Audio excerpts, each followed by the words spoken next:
Editing technique.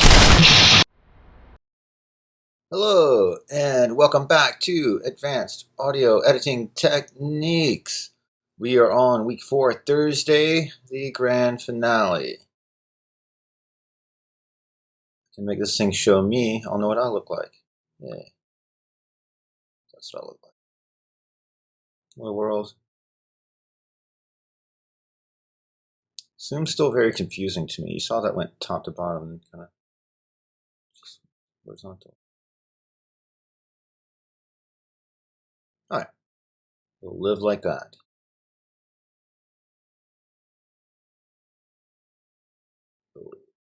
Hello. Cool.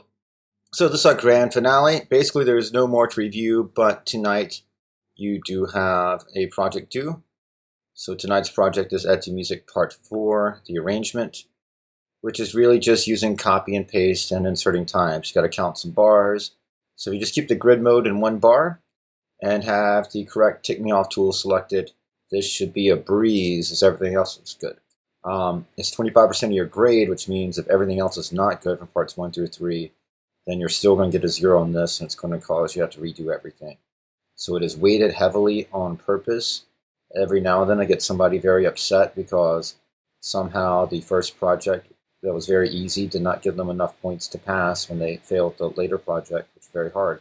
It's not the way it works. So this is designed as as like the big boss of your level. The battles are here. You gotta get by. Bouncing around. So if you just like Mario Brothers or any of those other older games, if you just learn sort of the routine and the process, you can get right through, right? So I've been coaching you all month in how to defeat me here at the end and blow your project through like a professional. So you should all be good to go. Any questions on this project?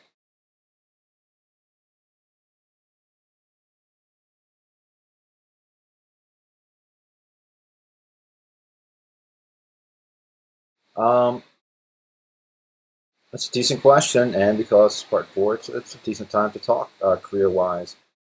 Interestingly, I was just having a conversation like this with the program director about student goals and what you're trying to do.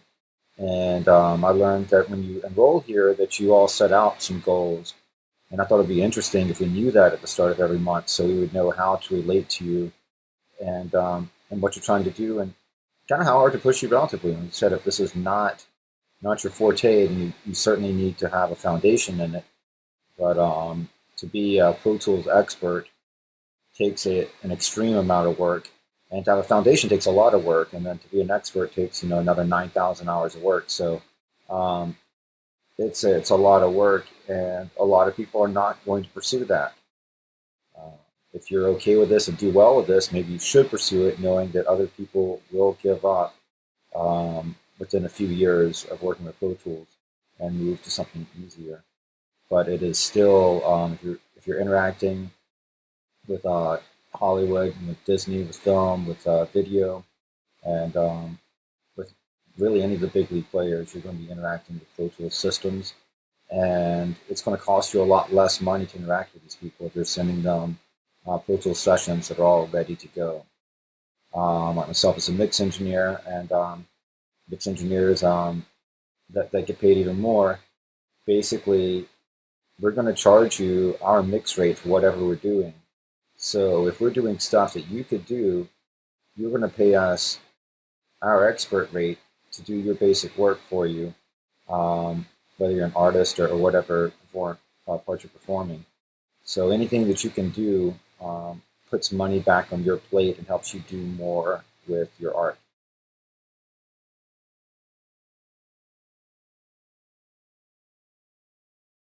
Oh, I'll give you the arrangement here. That's a much less esoteric question. Sorry. Yeah, you basically just have to follow. You have the markers in the session, first verse, second verse. Course A, course B. So if you just copy and paste those right along with the markers using the grid in one bar, then you'll be fine. I kind of here. So in the first, you're going to do you're going to copy the 2V two CHA, two CHB into the front, and those will then be a 1D, one chorus A, one chorus B. And then after the break, um, you'll do another copy of the chorus out, and then you'll copy the second verse into the third verse, and then you can make it on the way out. Basically, what I'm looking for is the smoothness of transitions, and if there's not like a bad edit. So don't go overboard. If you just do the basics and you have clean edits, everything's fine. You'll have an A. If you want to fancy things up and do a little work in the break and some things like that, and do a little more dropping and adding of things in the first and third verse, you can do that too. But what I'm looking for is just a clean arrangement that you're able to take the entire chunks and put them together, and then maybe trim in and out the edges and clips to stop any hard cut notes, so that the ear doesn't hear that as a hard cut. In the tape world, if you did a hard cut and you splice them together, you have just that, and you have a hard splice down all 16 tracks or however much tape you have, and then you're stuck like that. And you can go back and hear old albums like some Yes or something like that where that's been done, and it actually sounds kind of cool sometimes. I've had work where they've actually done that to some of my work and given it a hard edit that it didn't have because they thought it would give it more edge. So what you can do is a hard edit. Then after that, if like the end of the key got, the sustain got cut off the keyboard, you can extend that out. Okay. So that's those are all things that can be done. I heard the opposite. I was listening to something Chris Wardowich was talking about the other day, and he was talking about removing those. People would extend those out, but they would have a key change in the song, so they were extending notes across a modulation or a key change that was causing a dissonance in the transition, and he would hard cut them off to make a more musical mix. And so while it might not have been natural to the end of that sound, it made for a better mix. So there's some leeway in that both are valid in the hard cut. But I'm really looking forward to, we don't really change keys in the song, so not even ready to do that. You change the parts you already added to it. If you've already passed with parts, you should not change them, right? You don't want to add errors to something that have already cleared. So I don't want, we're not remixing, so no rhythmic changes or anything. All you can do is just drop in or add parts, but you can't change don't want to see you changing their relationship to the other parts in the song, because that would be a remix.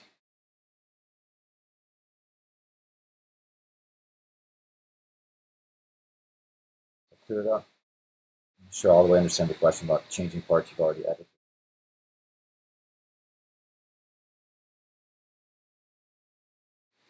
While I'm waiting to type, I'll explain the sippy cup. So I had a course director Zoom meeting with all the other teachers in the department, and I managed to knock over my coffee without one. So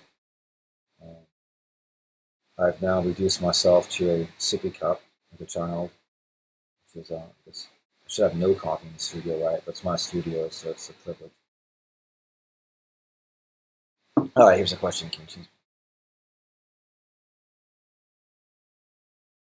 No, because we're not remixing, and the vocals are going to come over. So this will probably make more sense to you when you hear in the next class what happened with the song. They actually went through and did a tremendous amount more editing the artist did while they're developing the next class. And then the next class you come in and get the final edit and the final vocals to work with. So I don't want you to change them in a way that's like remixing. All you can really do is just drop out elements. So you can't move elements or anything, but you can drop out some elements for things. Or you can add, like, you can copy up a couple little snare hits to make a drum fill to, go from the verse to the chorus or something like that. Those sorts of little edits and fills are so, okay.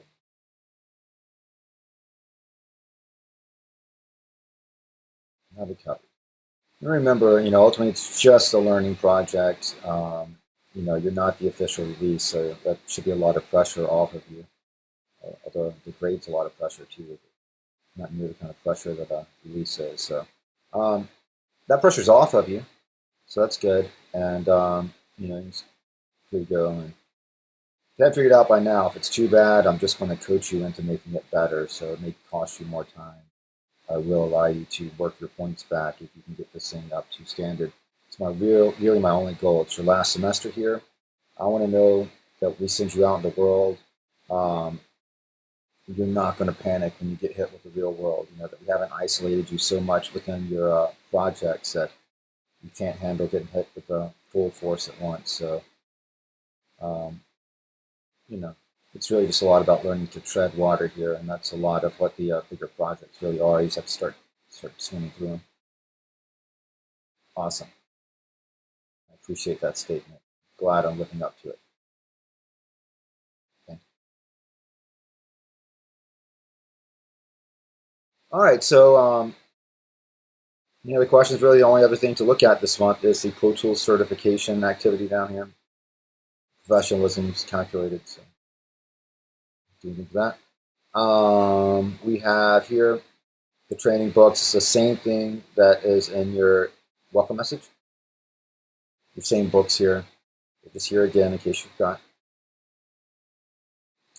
This is the big important thing. Just before you leave this class, make sure that in your MyAvid account that you have your student.fullsail.edu email address. I cannot use your personal email address. You'll have to get your email address switched to this one, at least for the rest of the time you're here as a student taking these tests. And then you can switch it back to your whatever account you want.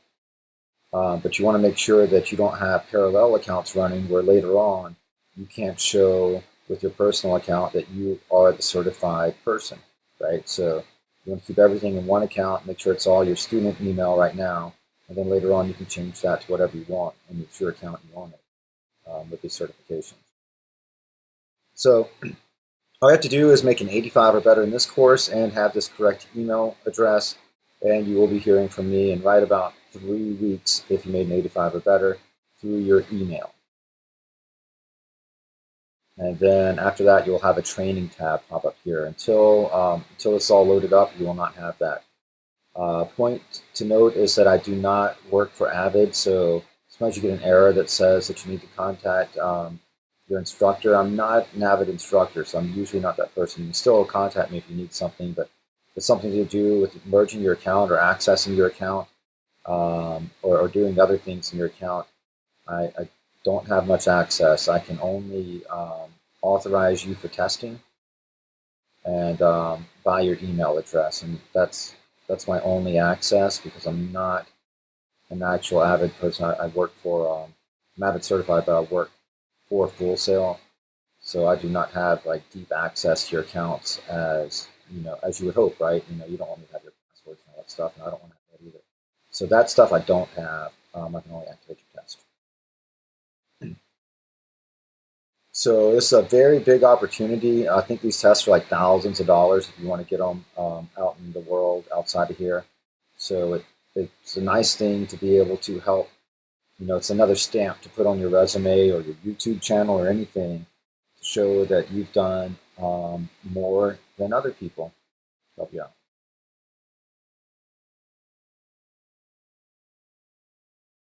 And then the next question is about how your email address has changed in alumni. I do not know anything about that. These tests are to be completed before you graduate, so that won't be a factor. The testing opportunity does end when you graduate. I do not know how they make that transition to the alumni address. At some point, they're also supposed to make a transition for us to the .edu system. That keeps getting postponed. So you folks are actually on a completely different email system and server than we are as instructors. Part of that, I think, is that we have deeper filtration systems and things to prevent any viruses from hitting the university systems. How many chances you get to pass take the test? That's a good question. 3 chances per test. I am told, and to pass forward, that there is a charge for the 3rd attempt on any given test, and that there's a charge for the 210 test. I have not seen this charge being applied and have been notified from others that the charge has not been applied. I do not charge you anything, so no money ever goes to me. I will never charge you anything, but there is a chance that Pro Tools will enact a small fee for a third attempt. I think it's like 40 something dollars. Um, so I think there's some glitch in their system that makes it not apply. I don't really know. But, I can't tell you that it's not there because it's supposed to be there, but I've not seen it applied. So basically, you get 2 shots for each test, absolutely penalty free. You may have a small penalty for the third shot. After the third shot, there's no more.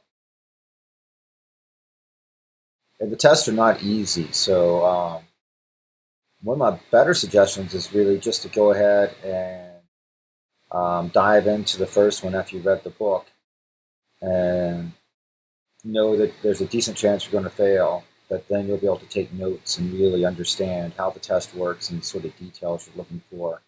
Take it again. Um, you know, some of you may not need that. Some of you may. I find it to be very challenging. I found the 101 and the 110 to be more challenging than the 201 and the 210, though. So if you can make it through the 110, I very much suggest finishing it out because you may think that it's going to get harder, but I think it actually gets easier because you get more into very specialized things to talk about. Whereas the 101 and 110 are knowing a little bit about everything in Pro Tools, even the stuff that you may never use in your career, depending on what path you take. So I find them to be extremely challenging, and there's nothing I can do to make them not challenging, except let you know that I identify with that. You do not have to wait any time except for long enough for me to get your message and upload. So I usually try to update the testing once or twice a week, but pretty much whenever I get a message, I'll try to get in there and update it. So I have to go in and manually find it and update it. So when I send you the initial email in 3 weeks, after that, it will say to respond to that email. If you just respond to that same email, that will have your group code in there. I'll be able to pull up your group code in the Avid database and advance your testing as needed. So once it gets rolling, you can just respond whenever and be studying up while you wait to hear from me. But yeah, there's no set wait time for you all. And different programs, different teachers may do this differently. There's a few different offerings to take this test now. It hasn't been so overwhelming for me that I have to give times and set moments that you have to contact me. So while I can keep up with them, I'm going to send me an email and I'll get it updated.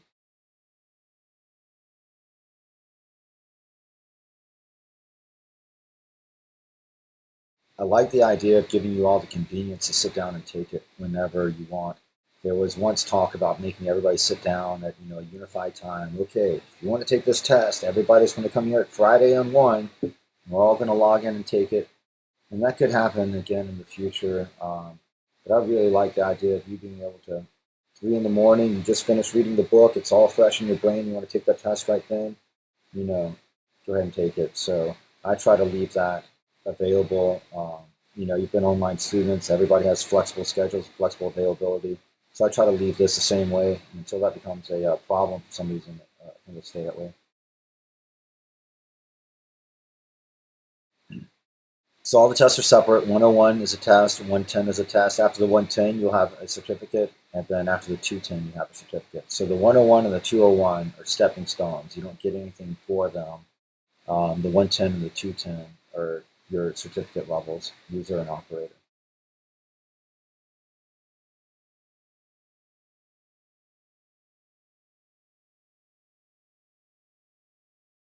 And you should give it a shot, even if you're not great at Pro Tools. If you're pretty good at taking tasks, maybe you might get certified that way. It's a very, very rote memorization sort of test.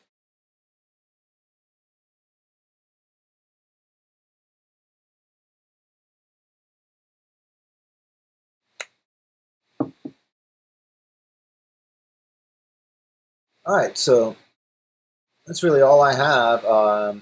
It's grand finale. I did promise to hear the board in action, so I pulled up something just before class. I haven't had a chance to start mixing and dialing it in, but I've got some things tracked out and run through some busing. Turn around and hit the spacebar on Pro Tools and happen. Excellent. So this has been my project this month. This board did not exist here. That was in parts and arrived here totaled. And I've been day and night throughout this month. And for the advantage of spring break, when you teach here, you start to think in just student months. So when you have a Christmas break or a spring break, it just becomes extra weeks that didn't exist outside of anything else. So I got lucky. I kind of had a 5-week month, but still a month because I'm a full cell teacher.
Yeah, something a little scratchy in there somewhere. I have to find that, but you're, uh, you're ready to go and get things dialed in. But you can't see. Actually, go down view of this. See the where everything patches into.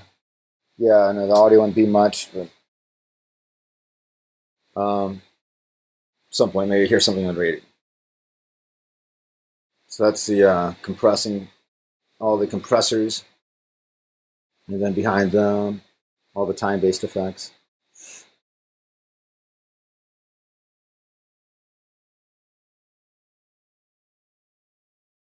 In the patch bay,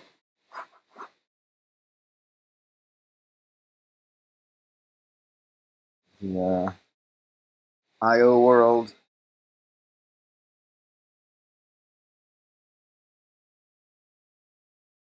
Yeah, I don't know. I'm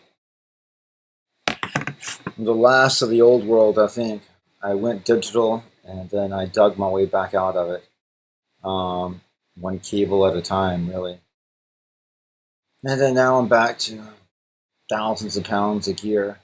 So everybody has their own pursuit. I just listened to some work got done today by a full cell grad, and I haven't come in and review it. Did it all in the box. It sounded amazing. So everybody has their own sort of pursuit and sound, I guess. And there's infinite sonics out there. Don't let pop A&R people convince you otherwise. Um, there's really no limit to where you can go out there. So you have to find what tools work with you and what your angle is. What do you bring to the table? I came from a background of a do-it-yourself everything DJ production ethos, and then only recently I'm finding out that a lot of people I was competing with were working in major studios the whole time. They start off in their bedroom, and that's what you read about, but then all that stuff goes into a studio, and a big team of people put it together. And pop music's pretty much all done that way. You have different specialists work at different stages to really make something that goes well beyond standard things, something that literally millions of people should enjoy. Um, so there's just different levels of refinement you get to, and different levels of specialization that go with that. So in a big enough team, you may have somebody that only edits Pro Tools. That's their job. They're a Pro Tools editor. You may have somebody that only does mixing, somebody that only does tracking, somebody that only does arrangement. Then everybody ends up with a specialty, and you may end up with one artist name on the album, but behind that artist are dozen, 2 dozen, 3 dozen life professionals bringing that imagination into a format that can be shared to people. So thinking about what you want to do, and then how you want to specialize as you move forward. You know, we've all had to have a strong foundation and everything. It's pretty standard these days. You know, you have to kind of know a little bit of everything to get out there. But at the same time, to excel, you should find what realm is your specialty. I do well with hardware. It's not the most convenient specialty. It's a lot of fun.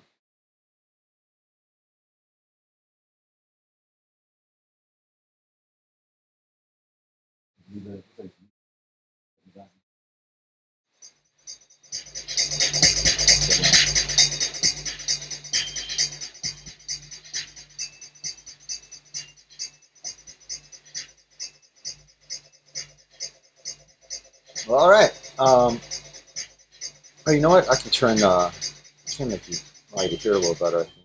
Your original sounds.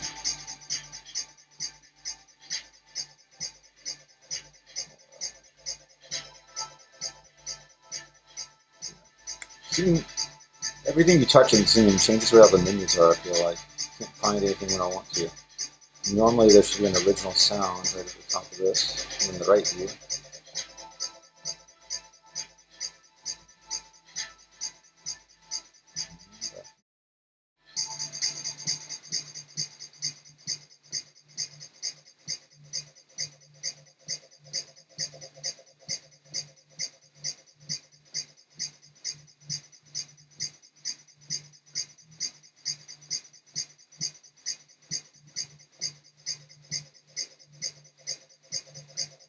What if it has to be done from your end? When I'm listening to other people, I can turn the original sound on. I'll do it from this side.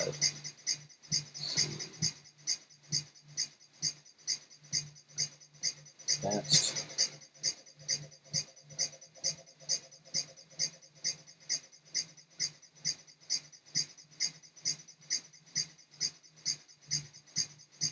Now maybe you can hear a little bit.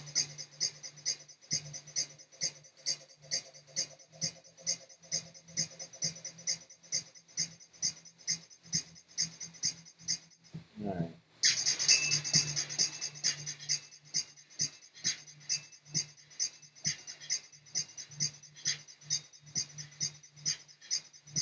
That's really all I got for the class then. Best of luck to everybody moving forward. Look forward to hearing everybody's projects in the morning. And awesome. I'm glad it gives you that sort of energy. That's the goal, right? If you feel alive and active and energized to go do something. Even to be in the club. Yeah, so this is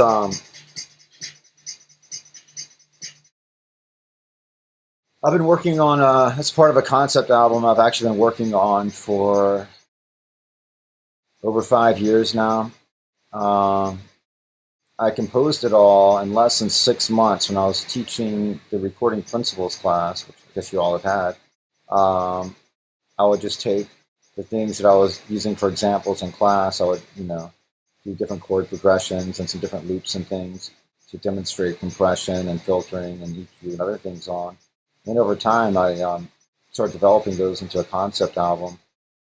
And I decided I wanted to do it like a professional album. Like, what would happen if, an A&R for Columbia came in here and said, "Hey, we want to make this an album. We're going to give you whatever you need." I just decided to take that approach to it and kind of just step by step myself go through all the different roles that the professionals would. So I've done overdub tracking. And I've had to rebuild the studio each time to get the sonic. So it started off in the box. I started doing some things outside the box and working with the Allen Heath mixer summing. Then I went up to a Ghost mixer, and I've had that 5 years working on that. I've remixed the entire album through that. And then now I pulled this off, and now it starts sounding like an actual major British production, really. So that's pretty exciting, and it definitely took me way down the rabbit hole to decide to follow my art that way, while maintaining, the teaching my AV work too. So it's it's been a different work style than what I had been accustomed to, as a touring artist, because I was accustomed to big blocks of time that were just creative time, and then big blocks of time that were kind of touring time, and then this is like a couple hours here, a couple hours there, a lunch break, um, you know, 15 minutes of something I did in a class, and then just compiling all these things together and turning them into a cohesive vision. So it's been fascinating. It's not, I'd always wanted to do an album this way. I always thought that I'd do it this way in about 3 months' time,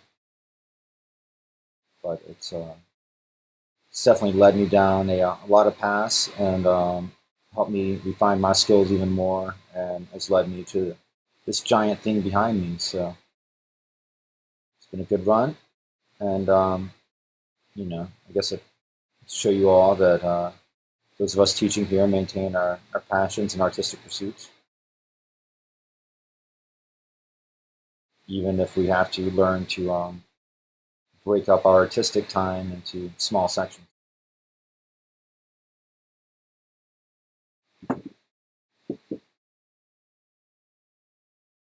Keep it fun. I like that. That's the most important thing to remember in all of this, right? It's not fun. It carries through in the music, and nobody wants to listen to not fun. It's not for too long. Well, all right. I think that makes this a wrap. It's always sad. I always wish we could have a big flash bang boom, you know, explosion for the end of the class, the final one. But this is about as flash bang boom as it gets. So with that, I'm going to end the recording, and you may stick around or be dismissed.